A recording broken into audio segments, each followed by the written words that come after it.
24 వచనం. మోసే పెద్దవాడైనప్పుడు విశ్వాసమును బట్టి ఐగుప్తీ ధనము కంటే క్రీస్తు విషయమైన ఎంచుకొని అల్పకాలము పాపభోగం. ఆ పదం ఎలా ఉందో మీకు? ఏ కాలం అంటది? అల్పకాలం. ఏ కాలం? అల్పకాలం పాపభోగం అండి. బాగా వినండి. ఇస్సాకు వయసు, అబ్రహాము వయసు, యాకోబు వయసు పక్కన రికార్డెడ్గా మనం పక్కన పెట్టిన మోసే వయసు మనకు రికార్డెడ్గా బాగా పక్కా తెలుసు. ఎంత ఆయన వయసు? ఎంత? ఇదేంటి ఇస్సాకు వయసు? మోసే ఎంతకాలం బతికాడు? 120 సంవత్సరాలు. 120 సంవత్సరాలు బతికినోడే అల్పకాలం అంటే మరి మనల్ని ఏమనాలి? అర్థమైందో లేదు? 120 బతికినోడే అల్పకాలం అంటే మరి మందే కాలం, పోయే కాలం. దగ్గరలో ఉన్నాం. 60లో మళ్ళీ 20 దాటితే షుగరు, 30 దాటితే బీపీ, కాళ్ళు లొంగిపోవడం, కీళ్ళు అరిగిపోవడం, సంసారానికి పనికిరాడండు, బాత్రూంలోకి వెళితే ఒంటరికి వెళ్ళినోడు వస్తాడు లేదో డౌటు, పెరిగనం తింటే డేంజరు, బిర్యానీ తింటే ప్రమాదం, లివర్ పనిచేయదు, కిడ్నీ పనిచేయదు. 60లో 20 దాటితేనే గ్యారంటీ లేని మన కాలాన్ని ఏమనాలి? ఇది పోయే కాలం. ఆయన 120 అల్పకాలం అంటే మరి మందకాలం. సగటు భారతీయుడు 60 ఏళ్ళు కూడా బతకట్లేదు. ఇటీవల కాలంలో లెక్కలో 45 కూడా బండి దాటట్లేదు. ఈ యాక్సిడెంట్ చేసాక మరీ 45 దాటిన తర్వాత ఇంకేముంది చెప్పండి? ఏంటి 25 ఏళ్ళ కుర్రోడికి గుండెపోటు వస్తుందని ఎప్పుడైనా చదువుకున్నావా? ఎంతమంది కుర్రాలు చచ్చిపోయారు? 15 సంవత్సరాల పిల్లలకి షుగర్ వస్తుందని ఎప్పుడైనా చదువుకున్నావా? స్కూల్కి వెళ్ళే ఎల్కేజీ పాపకి భూతద్దాలు వేస్తున్నారు. చూసాము ఎప్పుడన్నా? ఎప్పుడో మన తాతం వేసుకునేది. మారిపోయింది, కాలం మారిపోయింది, ఆరోగ్యం మారిపోయింది, శరీర కదలికలు మారిపోయాయి. ఒక సువార్తికుడు అన్నాడు, ఇది తిండి తిని బతికే కాలం కాదు, అన్నం తిని బతికే కాలం కాదు, మందులు తిని బతికే కాలం. ఇది పోయే కాలం. ఇది అల్పకాలం కాదు, ఇది మరీ స్వల్పమైన కాలం. 120 సంవత్సరాలు బతికినోడు అన్నాడట ప్రభువా, ఇది అల్పకాలం. 120 బతికిన ఆ పెద్ద మనిషి అల్పకాలం అంటే మనం ఏమనాలంటే దేవుని దగ్గర, ప్రభువా ఇంతలో కనబడి అంతలో మాయమైపోయే నా భారతదేశపు జీవిత కాలంలో ప్రభువా నువ్వు నాకేమిచ్చిన వద్దు ప్రభువా. ఉన్నా పర్లేదు, లేకపోయినా పర్లేదు. నాకు ఉన్నా పర్లేదు, లేకపోయినా ఆ ల్యాండ్ కోసం పోటీ చేయను, ఈ ఉద్యోగాలు రాలేదని బెంగెట్టుకోను ప్రభువా, నా సంపాదన దక్కలేదని బెంగెట్టుకోను, నాకు పిల్లలు లేరని, పిల్లలు ఉన్న మాట వినలేదని, ఇలాంటి పిచ్చి బెంగ లేదు. నా బెంగల్లా ఒక్కటే ప్రభువా, నీ దగ్గరికి నేను రావాలి ఎట్లా అయినా సరే. ఆ పునాదులు గల పట్టణంలో సింహాసనం మీద కూర్చున్న నీ దగ్గరికి రావాలి.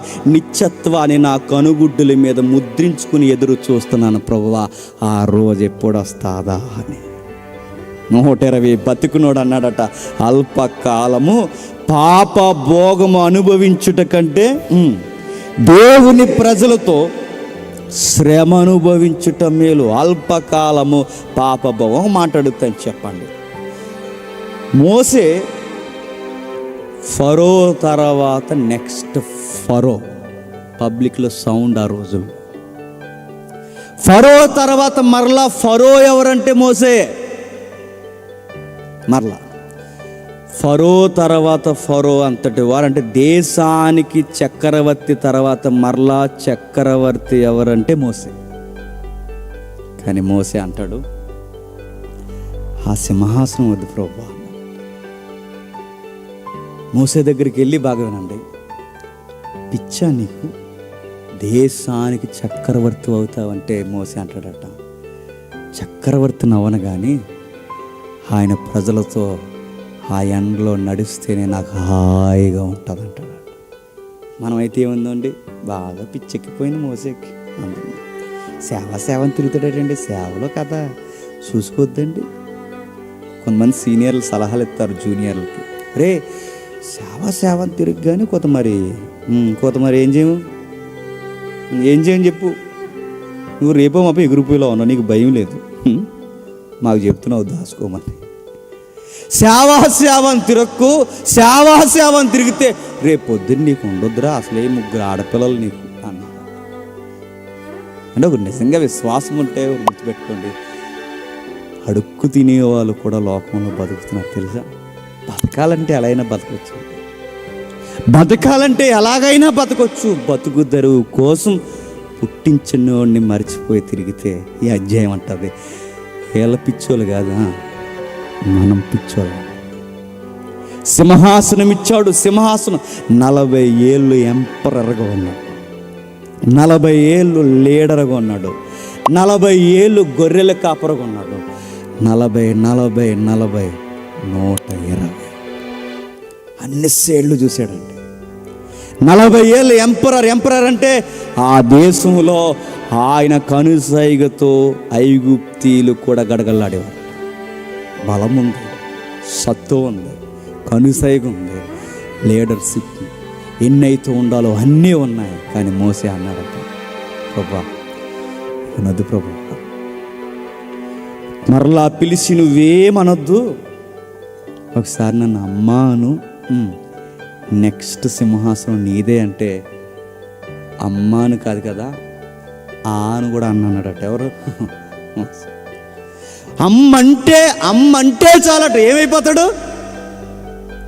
ఫరో అయిపోతాడట. ఏంటి మనకు అది ఆఫర్ వద్ద ఏముందంటే అమ్మలకన్నా అమ్మ, మా పెద్ద అమ్మవే, జేజమ్మవే, నువ్వేనమ్మని ఎంత పొగడెద్దు ఉండేవాడిని. దొంగలమ్మ.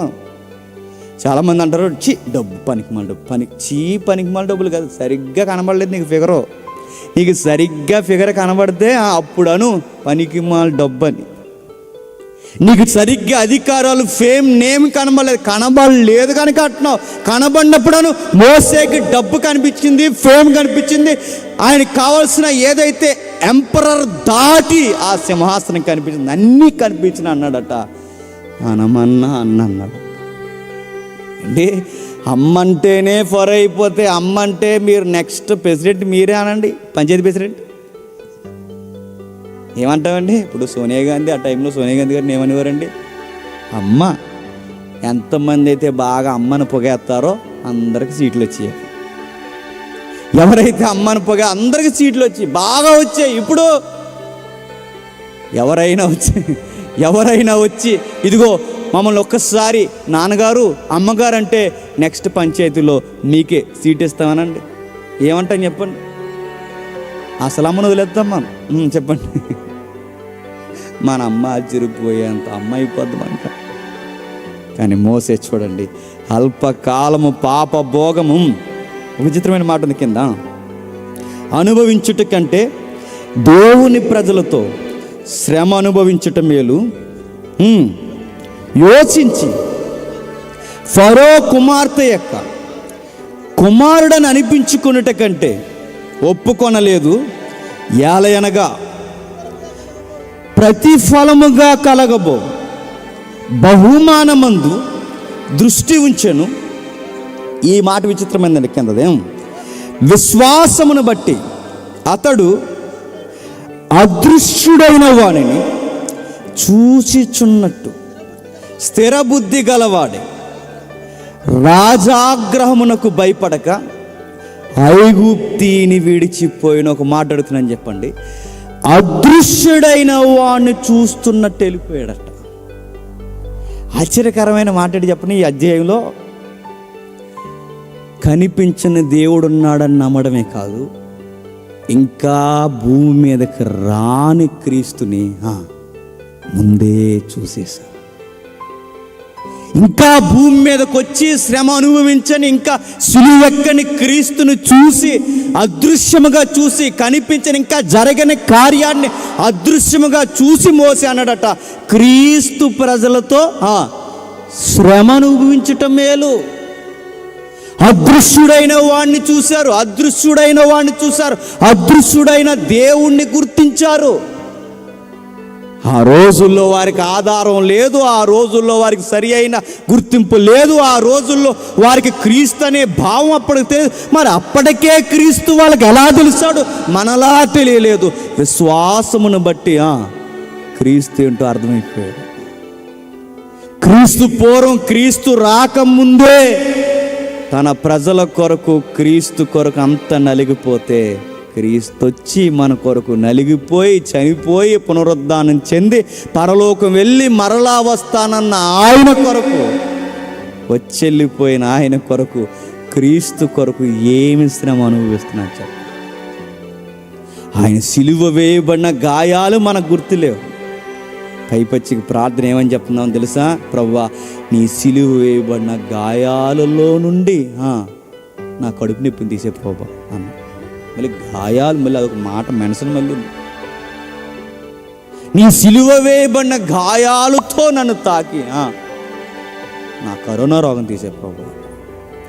సిలువ వేయబడ్డం బాధ లేదు, నీ కడుపు నొప్పి ఎక్కువైపోయింది నీకు. మన ప్రార్థనలు బాలేదు, మన మాటలు బాలేదు, మన విశ్వాసం బాలేదు. ఏంటి? పూర్వం క్రీస్తు రాకముందున్న పూర్వమే తన ప్రజల కొరకు, ఆయన కొరకు అన్నీ వదిలేసుకుంటే, వచ్చెళ్ళిపోయిన క్రీస్తు శకంలో బతుకుతున్న మనం ఇంకెన్ని వదిలేసుకోవాలి చెప్పండి. అందుకే కృత నిబంధన ఏముందో చెప్పనా? మీరు ఇవ్వాల్సింది అది ఇది ఏది కాదు, మీకు దేవుడు ఇవ్వడం కాదు, మీరే సజీవ యాగముగా దేవునికి సమర్పించుకోండి. మీరే సజీవ యాగముగా. ప్రభువా, నీవు నాకివ్వడం కాదు ప్రభు, నన్ను నేనే నీకు ఇచ్చేసుకుంటున్నాను. ఇంకా నాకేం వద్దు ప్రభు, నన్ను నేనే నీకు ఇచ్చేసుకుంటున్నాను. నువ్వు నాకు ఇచ్చినవి చాలు.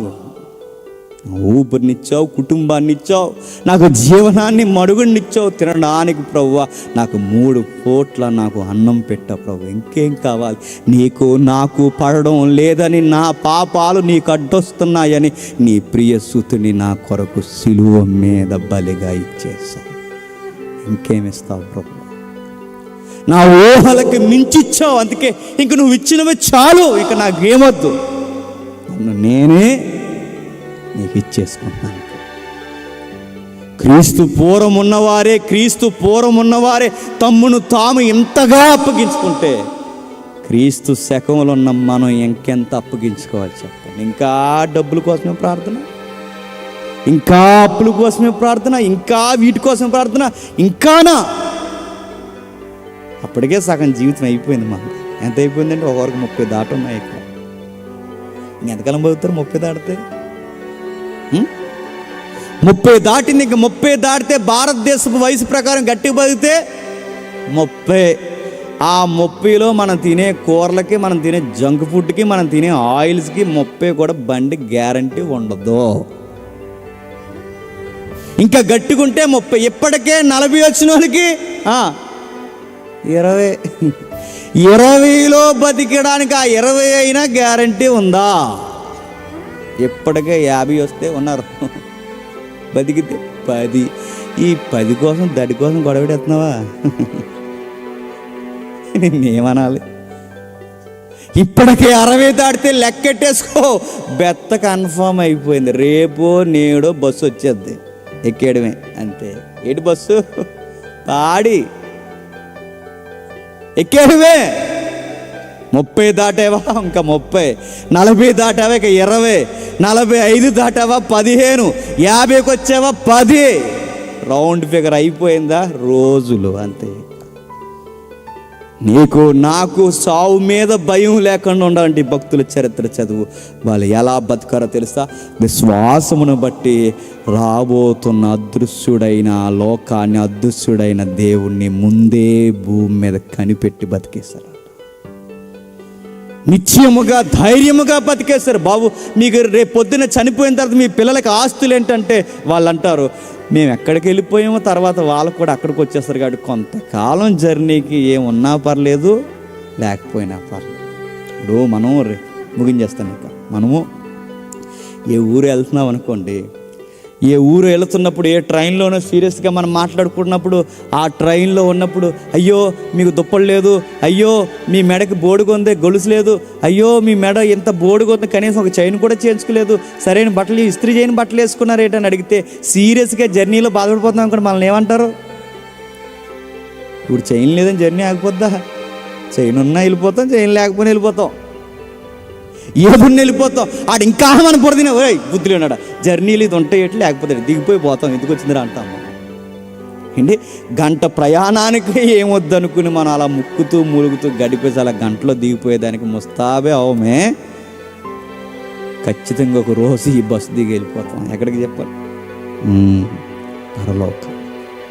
మన్నైనది మరల వెనకటికి మన్నవ్వాల్సింది. ఆత్మ ఆయన దయచేసిన ఆయన యొద్దకు వెళ్ళాల్సినదే. అది వెళుతుందో లేదో నీకు తెలియాలి అంటే ఈ భూమి మీద నీ విశ్వాసమే చెప్తాడు.